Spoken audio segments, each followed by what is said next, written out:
अस्सलाम वालेकुम guys, we are back with another reaction video. मतलब एक आज ऐसी वीडियो रिएक्शन दी है हमने, वो मतलब बहुत ही अमेजिंग होने वाले, क्योंकि यार आपको पता हो कि ईद उल अजहा पर ये बिल्लियाँ कहाँ गायब हो जाती है। एक अमेजिंग सी वीडियो फुल इन्फॉर्मेशन देंगे कि ये क्या सीन है, क्या माजरा है और क्या हो जाता है बिल्लियों को, जो ईद उल अजहा पर हम गोश्त ना हमारे घरों में मौजूद होता है फिर भी बिल्लियां नज़र नहीं आती। क्यों भाई, क्या वजह है? तो चलो बगैर किसी वेस्टेज ऑफ टाइम के वीडियो को करते हैं स्टार्ट और लेते हैं मालूमात कि क्या है वीडियो में। उर्दू कवर के मुआज़िज़ दोस्तों, मैं हूं माजिद मलिक और आप तमाम देखने और सुनने वालों को अस्सलाम वालेकुम। वालेकुम अस्सलाम। नाज़रीन ग्रामी, क्या आप जानते हैं कि 8 अगस्त को बिल्लियों का आलमी दिन मनाया जाता है। इस दिन को मनाने का आगाज जानवरों की फलाह के लिए काम करने वाले इदारे international fund for animal welfare की जानिब से 2002 में किया गया और इसका मकसद इस मासूम सी दोस्त यानी बिल्ली के ख्याल रखने की तरफ तवज्जो दिलाना है। हमारी आज की वीडियो का मौजू भी बिल्लियों से मुतल्लिक है, जिसे शेर की खाला भी कहा जाता है। आज की इस वीडियो में हम बिल्लियों से मुतल्लिक दिलचस्प हक़ाइक़ आपसे शेयर करेंगे और आपको बताएंगे कि ईद उल अज़हा के मुबारक मौके पर बिल्लियां कहाँ रूपोश हो जाती हैं, वो कौन से लोग हैं जो बिल्ली की कुर्बानी करते हैं, कौन सी बिल्ली घास खाना पसंद करती है, बिल्ली को ख्वाब में देखने की क्या ताबीर हो सकती है। ये सब कुछ जानने के लिए इस कीमती और मालूमाती वीडियो को शुरू से लेकर आखिर तक जरूर देखिएगा। तो आइए चलकर मौजू का बाकायदा आगाज करते हैं। नाज़रीन ग्रामी, अल्लाह पाक की हर तख्लीक करदा मखलूक में कोई न कोई हिकमत पोशीदा है। बिल्ली को पैदा करने की अल्लाह की हिकमत कुछ यूं है कि जब हजरत नूह अलैहिस्सलाम की कौम पर पानी की सूरत में सैलाब का अजाब आया और अल्लाह ताला ने हजरत नूह अलैहिस्सलाम को कश्ती बनाकर इसमें सवार होने और हर जानदार और परिंदे का एक एक जोड़ा कश्ती में महफूज करने को कहा, तो हजरत नूह अलैहिस्सलाम ने अल्लाह के हुक्म की तामील की। कश्ती पानी में थी और इस दौरान कश्ती में चूहे पैदा हो गए। इन्होंने कश्ती में मौजूद तमाम अनाज और गल्ला खराब और कश्ती को काटना शुरू कर दिया, जिसकी वजह से कश्ती में पानी दाखिल होने का खदशा पैदा हो गया। तब हजरत नूह अलैहिस्सलाम ने अल्लाह ताला से दुआ की कि ए परवरदिगार, मुझे इन चूहों से निजात दिला। उस वक्त अल्लाह अज़्वजल ने हजरत जिब्राईल अलैहिस्सलाम को पैगाम भेजा कि ए नूह, कश्ती में मौजूद शेर की पीठ पर हाथ फेरो। जब हजरत नूह अलैहिस्सलाम ने शेर की पीठ पर हाथ फेरा तो शेर को जोरदार छींक आई और इसकी नाक के दोनों नथनों से बिल्लियों का एक जोड़ा नर और मादा कश्ती में गिर पड़े, जिन्होंने कश्ती में मौजूद सारे चूहों का सफाया कर दिया। दोस्तों, ये सवाल इंतहाई अहम है कि ईद उल अज़हा के दिनों में बिल्लियां कहाँ रूपोश हो जाती हैं। इस हवाले से कई सवालात और कई जवाबात सामने आए हैं कि बिल्लियां उस रोज कहाँ जाती हैं। इस हवाले से जुड़े कई सारे अफसाने भी हैं, मगर कई रिवायात जो बताती हैं वो ये हैं कि बिल्लियां इस दिन सबसे गंदी जगहों पर जाती हैं जहां इनको बहुत सारा गोश्त मिलता है, जो ईद के रोज कुर्बानी के बाद उस जानवर की बाक़ियात की सूरत में इनको मिल जाता है, जिन्हें लोग गंद के तौर पर फेंक देते हैं। इस्लामी तालीमात में ईद उल अज़हा की सुबह बिल्लियों के गायब होने की वाज़ेह वजूहात बयान नहीं की गई, खास तौर पर जिस वक्त कुर्बानी की जा रही हो, तब ये बिल्लियां आपको अपने इर्द गिर्द नजर नहीं आएंगी, जिसकी वजह से कई लोगों के जहनों में यही ख्याल आता है कि ऐसा क्यों होता है और ये बिल्लियां अचानक कहाँ चली जाती हैं। इसको कई किताबों में इस तरह बयान किया गया है कि बिल्लियां इस दिन उन जगहों पर जाती हैं जहां कुर्बानी के जानवरों का गोश्त, चर्बी और खाल को गिराया जाता है। ये वो एक वजह है जिसे किताबों में लिखा गया, लेकिन इसकी एक और वजह भी बताई गई है और वो ये है कि बिल्लियां खून देखकर डर जाती हैं, क्योंकि ईद उल अज़हा के रोज हर जगह जानवरों का खून नजर आता है, जो इन बिल्लियों को खौफजदा कर देता है और बिल्लियों को वहां से जाने पर मजबूर कर देता है। बाकी असल बात का इल्म सिर्फ अल्लाह पाक की जात को मालूम है।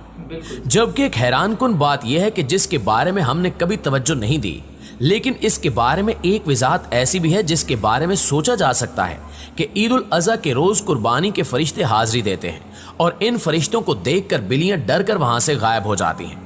जबकि कई लोग ये भी कहते हैं कि बिल्लियां उस रोज कहीं नहीं जाती, बल्कि इन्होंने खुद अपनी आंखों से बिल्लियों को इन जगहों पर घूमते फिरते देखा है। नाज़रीन, बिल्ली अगर खाने में से कुछ खा जाए या पानी पी जाए तो वो पलीद और निजस नहीं होता, क्योंकि रिवायात में आता है कि एक औरत ने हजरत आयशा रज़ी अल्लाह ताला अन्हा को हरीसा भेजा तो वो नमाज पढ़ रही थी। उन्होंने नमाज में इशारा किया कि इसे रख दे और बिल्ली आई और आकर उसमें से खा गई। हजरत आयशा रज़ी अल्लाह ताला अन्हा ने नमाज के बाद उसी जगह से हरीसा खाया जहां से बिल्ली ने खाया था, क्योंकि हजूर अकरम सल्लल्लाहु अलैहि वसल्लम का फरमान है कि बिल्ली निजस और पलीद नहीं है, बल्कि ये तो तुम पर आने जाने वालियां हैं। अगर बात की जाए घर में बिल्ली पालने के बारे में, तो इस बारे में फुकहा का कहना है कि घर में बिल्ली रखी जा सकती है। बिल्ली मूजी और निजस जानवर नहीं है, बल्कि बिल्ली घर में रखना फायदेमंद है। اس لیے کہ یہ گھر میں پیدا ہونے والے کیڑے مکوڑے اور سانپ اور چوہے کھا جاتی ہیں، اور نجس اس لیے نہیں کہ حدیث میں نبی کریم صلی اللہ علیہ وآلہ وسلم نے اس کے نجس نہ ہونے کا بتا دیا ہے۔ حضرت ابو ہریرہ رضی اللہ تعالی عنہ کو یہ نام ہی اس لیے رکھا گیا کہ وہ بلیوں پر رحم فرماتے تھے اور انہیں پالتے تھے، حتیٰ کہ وہ انہی کی کنیت کے ساتھ مشہور ہو گئے تو لوگ ان کا اصل نام ہی بھول گئے۔ اگر حضرت ابو ہریرہ رضی اللہ تعالی عنہ جیسے جلیل القدر صحابی اور رسول اللہ صلی اللہ علیہ وآلہ وسلم سے بلیاں پالنا ثابت ہے اور آپ صلی اللہ علیہ وآلہ وسلم نے اسے نجس نہیں کہا، تو اس سے یہ معلوم ہوا کہ گھر میں بلی پالنا جائز ہے۔ ماہرین کے مطابق بلیاں ڈپریشن کو کم کرتی ہیں، اس لیے چاہے کہ پالتو بلی کو اپنے ساتھ بٹھایا جائے یا سلایا جائے، یہ نہ صرف آپ کی بلی کو خوش کرے گا بلکہ آپ کو ڈپریشن سے بھی نجات دلائے گا۔ لہٰذا آپ بلی کو اپنا ڈپریشن کم کرنے کے لیے بھی استعمال کر سکتے ہیں۔ بلی کے سننے کی صلاحیت بہت زیادہ ہوتی ہے، جبکہ آپ کو یہ جان کر حیرت ہوگی کہ بلی میٹھے کا ٹیسٹ نہیں لے سکتی۔ بلی کی زیادہ سے زیادہ دوڑنے کی رفتار 31 کلومیٹر فی گھنٹے تک ریکارڈ کی گئی ہے۔ بلی کی نظر بہت تیز ہوتی ہے۔ بلیاں وائبریشن کو بہت جلد محسوس کر لیتی ہیں اور زلزلہ آنے سے تقریباً 10-15 منٹ پہلے بلی کو معلوم ہو جاتا ہے کہ زمین ہلنے والی ہے۔ بلی کو صرف پنجوں پر ہی پسینہ آتا ہے، جبکہ باقی جسم پر اس کو پسینہ نہیں آتا۔ بلی کا دل 1 منٹ میں 110 سے 140 کے پلس ریٹ سے دھڑکتا ہے۔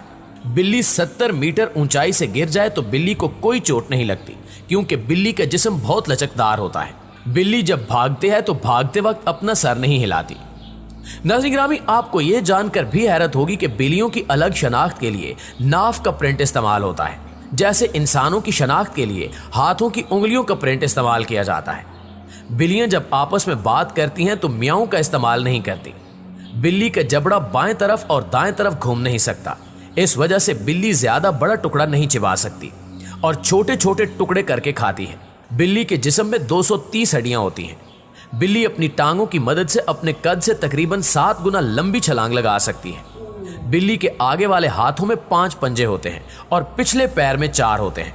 بلی جب بہت زیادہ گوشت کھا لیتی ہے تو اس کو بدہضمی ہو جاتی ہے، پھر یہ تھوڑا سا گھاس کھانا پسند کرتی ہے، جس کی وجہ سے اس کا معدہ تندرست ہو جاتا ہے۔ بلی رات کو اندھیرے میں ہر چیز واضح دیکھ سکتی ہے، جیسے دن میں چیزیں دیکھتی ہے ویسے ہی رات کو بھی دیکھ سکتی ہے، اور بلی رنگوں میں تمیز نہیں کر سکتی، اس لیے بلی کو گھاس سرخ رنگ کا دکھائی دیتا ہے۔ بلی جب مر جاتی ہے تو دوسری بلی اس کا غم مناتی ہے اور مرنے والی بلی کو زمین میں دفن کر دیتی ہے۔ دوستو، کیا آپ کو علم ہے کہ بلیاں پانی سے بہت ڈرتی ہیں؟ اس لیے بلی پانی سے دور رہنا پسند کرتی ہے، کیونکہ پانی میں گرنے کے بعد بلیوں کا جسم اچھی طرح سے کام نہیں کرتا۔ بلی کے کان میں 32 مسلز ہوتے ہیں۔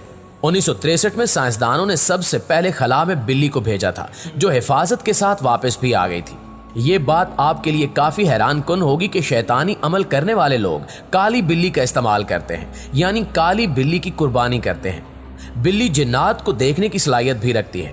اس کے علاوہ بلی موت کے فرشتے کو بھی دیکھ سکتی ہے۔ اگر آپ رنگین بلی کا خواب دیکھتے ہیں تو اس کا مطلب یہ ہے کہ ایک شخص جس کے ارادے اچھے نہیں ہیں وہ خود کو ظاہر کرے گا، جبکہ یہ آپ پر منحصر ہے کہ آپ اسے تکلیف دیں گے یا نہیں۔ اگر آپ کو خواب میں سفید بلی نظر آتی ہے تو یہ انتباہ ہے کہ میٹھی باتیں کرنے والوں سے ہوشیار رہیں، کیونکہ وہ آپ کو نقصان پہنچا سکتے ہیں۔ یہ تھی آج کی ویڈیو، کیسی لگی اور کیسی نہیں لگی؟ اپنا فیوریٹ پارٹ جو ہے نا وہ کمنٹ لازمی کریے، کیونکہ میں فیوریٹ پارٹ جو میرا ہوتا ہے نا وہ میں لازماً اور خوشی سے دیکھتا ہوں۔ میرا فیوریٹ پارٹ کون سا تھا یہ آپ کمنٹ کرو، کمنٹ کے رپلائی میں آپ کو بتاؤں گا اپنا فیوریٹ پارٹ کہ میرا فیوریٹ پارٹ کون سا ہے۔ اور ویڈیو کو لائک سبسکرائب بھی لازمی کرے گا۔ ملتے ہیں ایک اور اسی امیزنگ سی ویڈیو میں۔ اپنا بہت سارا خیال رکھیے گا، اپنی فیملی کا بہت سارا خیال رکھیے گا، ہمیں اپنی دعاؤں میں لازماً یاد رکھیے گا۔ اللہ حافظ۔